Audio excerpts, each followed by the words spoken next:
민수기 2장. 여호와께서 모세와 아론에게 말씀하여 이르시되 이스라엘 자손은 각각 자기의 진영의 군기와 자기의 조상의 가문의 기호 곁에 진을 치되 회막을 향하여 사방으로 치라. 동방 해돋는 쪽에 진칠 자는 그 진영별로 유다의 진영의 군기에 속한 자라. 유다 자손의 지휘관은 암미나답의 아들 나손이요 그의 군대로 계수된 자가 74,600명이며 그 곁에 진칠 자는 이사갈 지파라. 이사갈 자손의 지휘관은 수알의 아들 느다넬이요 그의 군대로 계수된 자가 54,400명이라. 그리고 수불론 지파라. 수불론 자손의 지휘관은 헬론의 아들 엘리압이요 그의 군대로 계수된 자가 57,400명이니 유다 진영에 속한 군대로 계수된 군인의 총계는 186,400명이라. 그들은 제1대로 행진할지니라.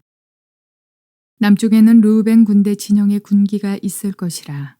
르우벤 자손의 지휘관은 수데울의 아들 엘리수리요 그의 군대로 계수된 자가 46,500명이며 그 곁에 진칠 자는 시므온 지파라. 시므온 자손의 지휘관은 수리사떼의 아들 술루미엘이요 그의 군대로 계수된 자가 59,300명이며 또 갓 지파라.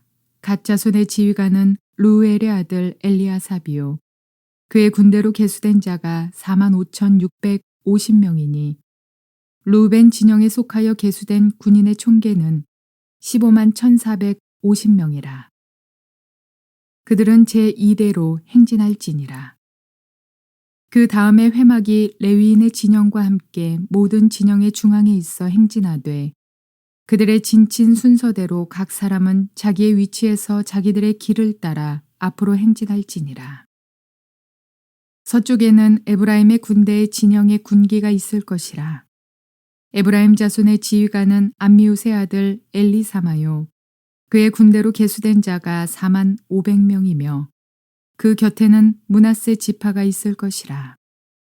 므낫세 자손의 지휘관은 부다술의 아들 가말리엘이요 그의 군대로 계수된 자가 32,200명이며 또 베냐민 지파라. 베냐민 자손의 지휘관은 기드오니의 아들 아비다니요 그의 군대로 계수된 자가 35,400명이니 에브라임 진영에 속하여 계수된 군인의 총계는 108,100명이라. 그들은 제3대로 행진할지니라. 북쪽에는 단 군대 진영의 군기가 있을 것이라. 단 자손의 지휘관은 암미사떼의 아들 아이에셀이요 그의 군대로 계수된 자가 62,700명이며 그 곁에 진칠 자는 아셀 지파라. 아셀 자손의 지휘관은 오그란의 아들 바기엘이요 그의 군대로 계수된 자가 41,500명이며 또 납달리 지파라.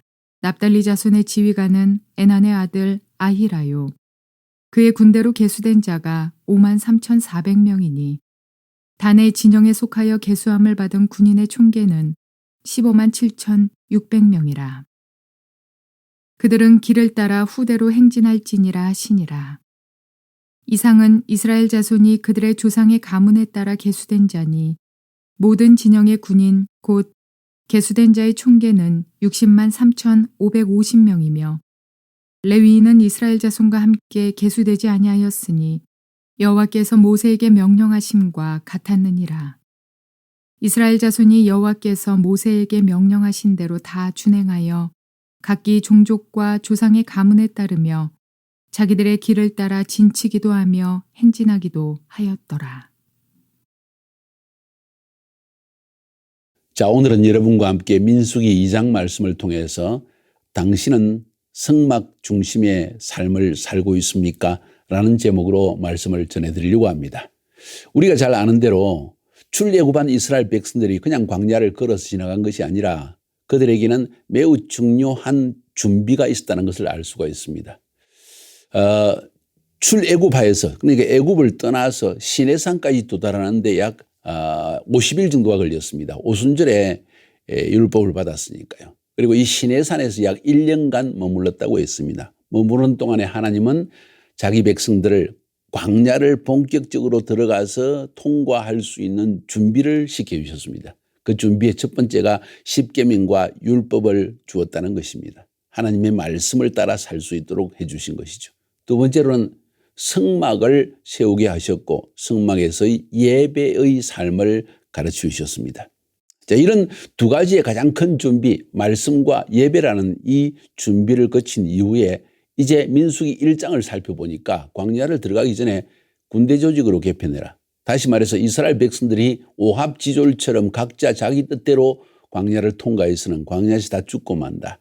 그러니까 이들을 군대 조직으로 개편해서 철저히 질서에 순종하여야만 광야를 통과할 수 있다는 것을 가르쳐 주셨습니다. 그것이 바로 1장에서 우리가 배운 내용입니다. 광야는 위험한 곳이기 때문입니다.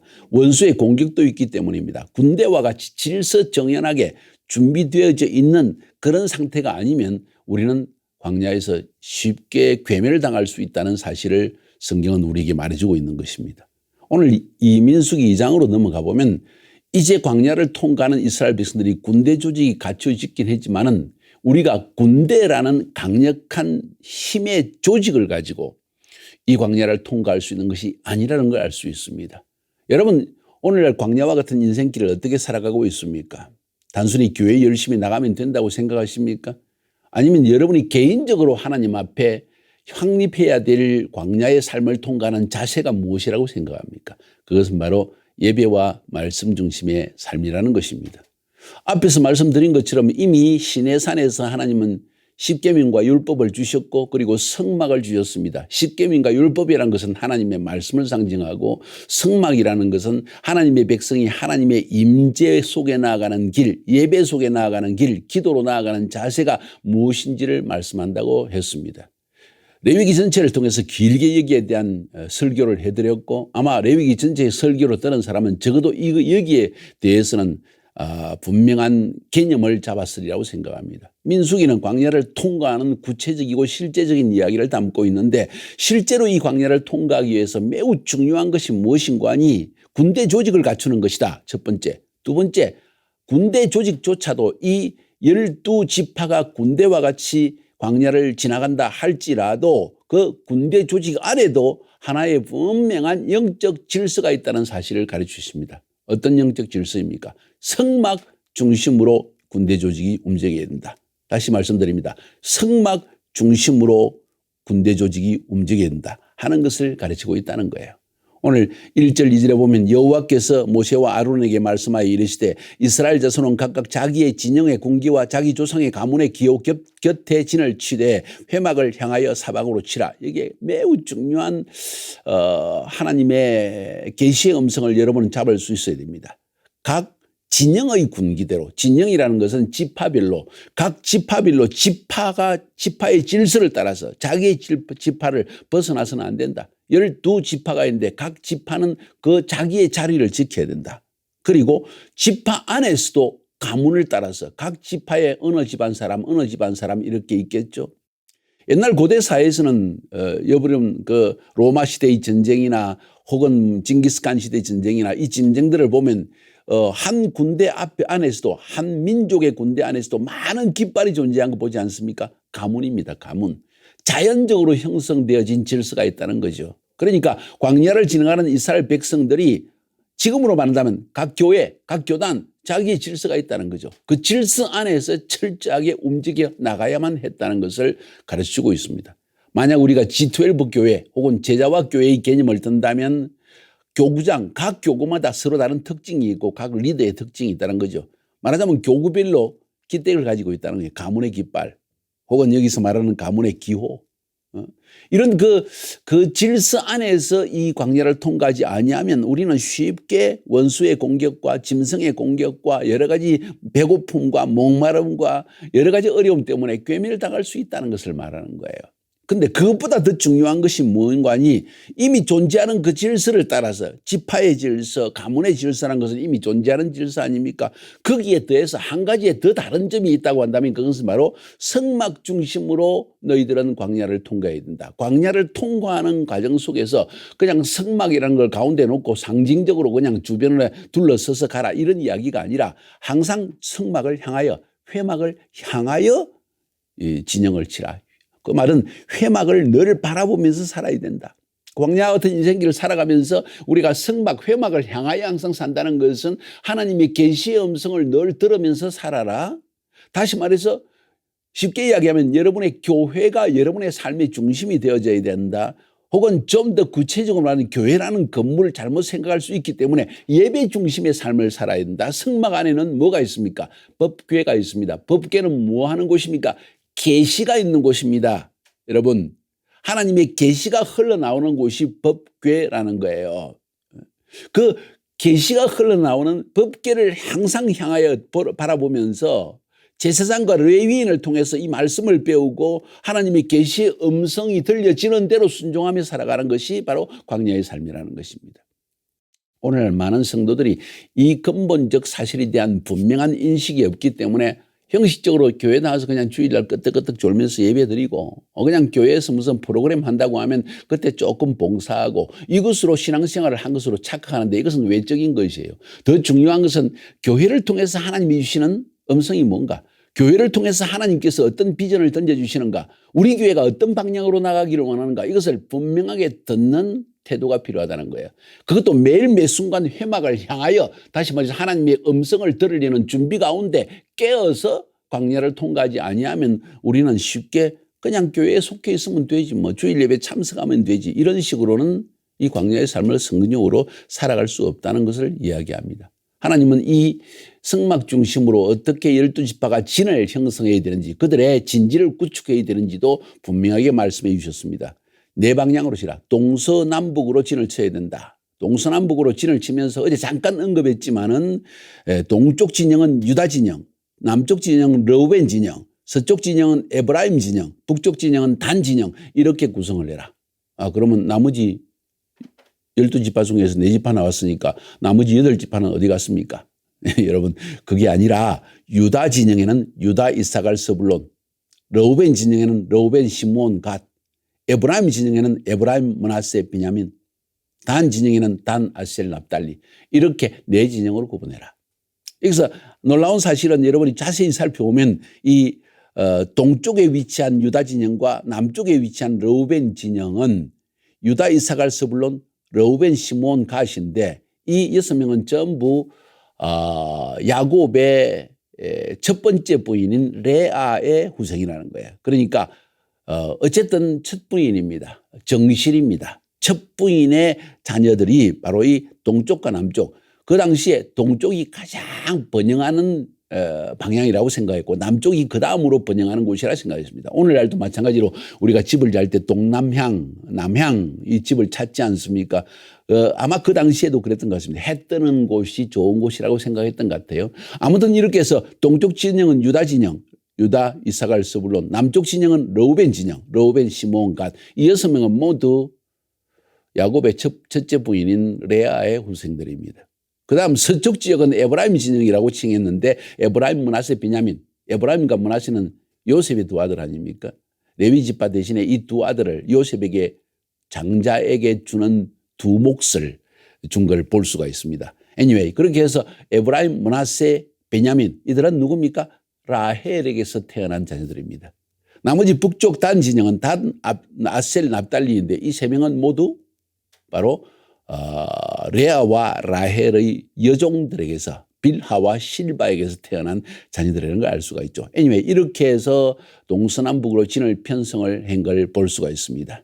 그래서 성막을 중심으로 동서남북으로 배치했다. 우리의 삶 자체가 바로 성막 중심의 삶이 되어야 한다. 중심은 성막이다.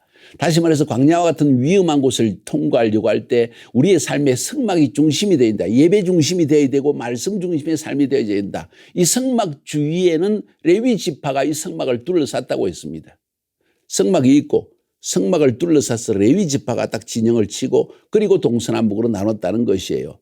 그 말은 이 성막이 예배라고 하면 레위 지파는 하나님의 말씀을 상징하는 것이죠. 말씀을 가르치는 족속이 바로 레위 지파였다는 거예요. 그러니까 철저하게 말씀과 그리고 예배 중심의 삶을 살지 아니하고는 여러분의 힘으로 이 광야를 통과할 수 없다. 단순히 군대 조직을 갖추었다고 해서 자 이제는 우리가 조직을 갖췄으니까 통과할 수 있다. 착각하지 말라는 것이죠. 광야의 삶에서의 예배와 말씀의 중요성을 우리에게 가르치고 있는 것입니다. 자, 이것이 오늘 본문에서 우리에게 가르치는 내용입니다. 32절부터 34절 마지막 부분은 이렇게 설명합니다. 이상은 이스라엘 자손이 그들의 조상의 가문을 따라 계수된 자니 곧 모든 진영의 군인 곧 계수된 자의 총계는 60만 3,560명이며 레위인은 이스라엘 자손과 함께 계수되지 아니하였으니 여호와께서 모세에게 명령하신 것 같았느니라. 이스라엘 자손이 여호와께서 명령하신 대로 다 준행하여 각기 종족과 조상의 가문에 따르며 자기들의 길을 따라 진을 치기도 하고 행진하기도 하였더라. 자, 오늘 이 세 본문 첫 번째 32절에서는 60만 3,550명 뭔 이야기입니까? 하늘의 별과 같이 바닷가의 모래와 같이 수많은 자손을 너희에게 주리라 아브라함에게 약속하셨는데 그 약속하신 것이 이삭에게 야곱에게 전달되어졌고 결국 말씀하신 대로 남자만 20세 이상이 60만이 넘으니까 다 합하면 약 200만에서 300만이 되는 이스라엘 자손이 되어졌다. 다시 말해서 하나님의 약속이 성취되어졌다. 하늘의 별과 같고 바닷가의 모래와 같은 자손이 너에게 있으리라 한 그 말씀대로 하나님이 성취하셨다는 이야기를 하고 있는 것이고 33절에서는 레위인을 따로 구분해 주었다. 말씀에 전무하고 예배에 전무할 수 있도록 성막을 관리할 수 있도록 다시 말해서 철저하게 예배 중심의 삶을 사는 풀타임 하나님의 사역자를 하나님이 예비해 놓으셨다. 34절에서 하나님께서 종족과 조상의 가문에 따라 그들의 길을 따라 진을 쳤다. 군대 조직에 따라 철저하게 순종하면서 지파에 순종하고 그리고 가문에 순종하면서 철저하게 이미 형성되어진 그 영적 질서를 따라서 사회적 질서를 따라서 그는 질서정연하게 광야를 나아가기 시작했다 하는 이야기를 들려주고 있는 것입니다. 다시 한번 질문합니다. 여러분은 여러분의 삶의 성막 중심의 삶을 지금 살아가고 있습니까? 지금 예배가 게을러져 있는 건 아닙니까? 기도의 삶이 게을러져 있고 말씀은 팽개쳐버린 채 형식적으로 예배를 참석하면서 내가 하나님의 백성이라고 생각하고 있지는 않습니까? 그래서 하나님이 나를 축복하신다고 착각하고 있지는 않습니까? 아닙니다, 여러분. 광야의 삶을 살아가면서 가장 중요한 것은 우리가 귀를 쫑긋하고 우리의 마음을 하나님께 향하고 우리의 눈을 주님께로 향하여서 하나님의 음성에 순종하며 살아갈 때 이 위험한 광야는 여러분이 성공적으로 그리고 하나님의 축복을 오히려 누리면서 기적을 맛보면서 통과할 수 있는 곳이라는 거예요. 지금 여러분과 저는 광야를 통과하는 인생길에 살고 있는 것입니다. 승리하시기를 주님의 이름으로 축복합니다.